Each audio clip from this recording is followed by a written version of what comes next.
At number 7, Top Gun Maverick, and this film, for the third year in a row, is making it to my top 10 most anticipated movies of the year.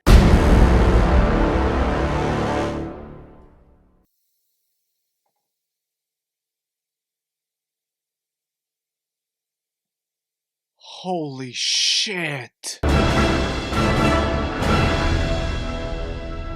After more than 30 years of service as one of the Navy's top aviators, Pete Mitchell is where he belongs, pushing boundaries as a courageous test pilot and dodging the advancement in rank that would eventually ground him until a very personal opportunity comes his way. But before I start today with my review for Top Gun Maverick, I want your thoughts on this film. Let me know if you're excited, if you've seen it, your thoughts on the original, anything and everything down there. And if you love movies and TV, if this is the first time you found me, thank you so much for clicking on this video. Why don't you consider clicking that subscribe button so you don't miss any future conversations on your favorite movies and TV. Big shout out to Paramount UK for granting me a chance to watch one of my most anticipated movies of the year early, and it is everything I could hope for. It is a film that exudes the maturity that it's trying to represent as a legacy sequel. It is not that just in terms of name. It feels very much like the maturity that Pete Mitchell found in his service to the Navy, even the maturity that Tom Cruise has found as an action star, as a filmmaker himself through his career since the first Top Gun, are represented in how this film looks, how this film moves, the story it is trying to tell, both on a surface level and underneath it, because there is stuff underneath the surface. And the film presents this maturity in a very refreshing way, where it doesn't just work as this legacy sequel. It very much works on its own and doesn't just look back on the glory of the first one, on everything you know and love, on everything these characters know and love from their lives, from their work as pilots. It looks back on the mistakes on life. It allows those mistakes, those regrets, to carry over and give weight to where our characters find themselves. A lot of times you have these quick flashbacks, these moments that look back on the original, but then it shifts the perspective and really examines how the characters saw certain things in the past and how they've changed through time, how their ambition, their risk-taking, and the inspiration that comes through that is jaw-dropping. And Tom Cruise delivers his best performance since Magnolia. I couldn't believe it either, but he carries this gravitas throughout the film that is the emotional core of it in a very compelling and introspective manner that doesn't just deliver gratuitous callbacks and gratuitous references. It always comes in a way that gives something important to the characters that they actually need through this story, even without realizing. And his drive and passion to deliver the best experience possible on the big screen is felt from beginning to end, and that is exactly what is delivered here. You can tell the work that we've heard that was put into making this film behind the scene, all the craft, learning to fly jets, not only Cruise himself, but every actor available that wanted, that could do it, and you can see it. It shines through. The action sequences in this film are absolutely jaw-dropping in the way they look. They're exhilarating in the way they feel and what they give to the story itself. The way the film builds throughout our understanding of the risks and the tension and what is at play is astounding to watch. It's edge of your seat stuff. The film features epic action set pieces. There are the pure definition of adrenaline. I was sweating, I was white-knuckled, I was looking at the screen without blinking, jaw dropped.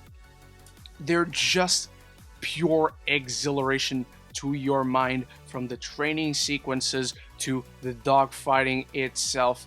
It's pure bliss. You can't believe you're watching this stuff happen. The camaraderie that emerges through the action sequences between all these characters as Maverick steps in to try and teach a brand new team to go on with this mission.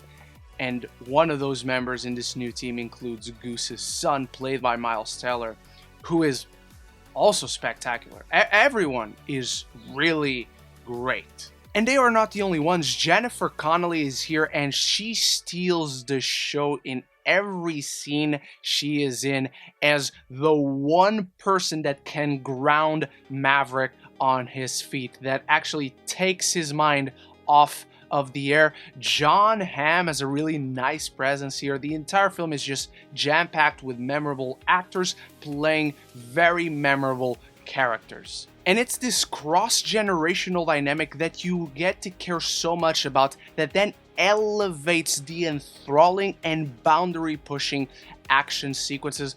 There's even a heartfelt, compelling love story here that once more calls back and carries on the weight of regrets on the lives of characters. Again, this isn't just gratuitous look back, look how great we were back then, look how great we still are. That transition from first Top Gun to second Top Gun is really refreshing to see, grounds it, ironically so, in a way that I think this franchise really needed it. And one of the key components for that to be successful and for that working is the real hero of this film, Joseph Kosinski. Joseph Kosinski deserves all the praise possible for his direction and the perfect blend of stellar action filmmaking with jaw-dropping cinematography, sensational sound work both in mix and editing that I believe should win all the awards possible, but how he grounds that with real gravitas in a very intimate human drama, cross-generational relationships, carrying regrets of life, an earnest love story that is genuinely heartfelt. He delivers a film that is everything you could possibly want on the big screen. He displays a level of real sophistication as a storyteller in the way he navigates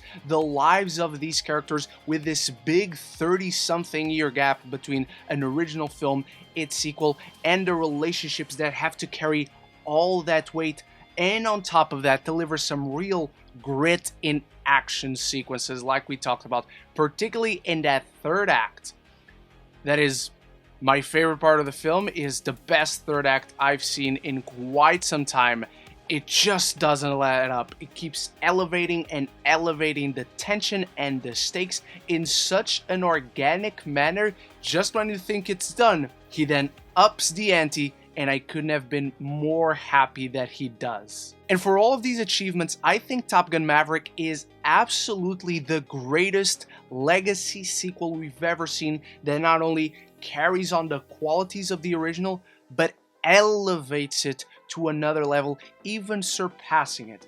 Which is why I do have to call out my one issue with this film that might be my favorite film of the year. I think the vagueness regarding the enemy keeps some tension away, where you're invested in the character relationships, dynamics, how they unfold, what the film has to say with all that, but it lacks some proper tension in who we're attacking. What is this mission preparing us for? And I think the film is just a little bit too vague about it. There's not this constant presence that represents the active danger for our characters, for our story. And that's really my nitpick. That's the one issue I have with it. Because apart from that, Top Gun Maverick is the quintessential blockbuster. Kosinski directs with both grit and sophistication in this beautiful balance between exhilarating, ambitious action and intimate characterization, where Tom Cruise delivers his best performance in such a long time In every regard, this is what the big screen is made for. And I'm giving Top Gun Maverick an A.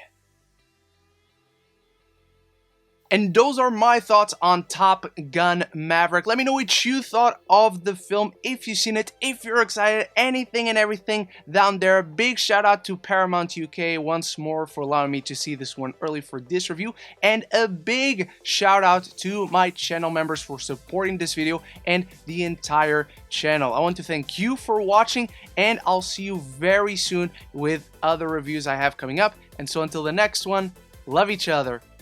I love the movies.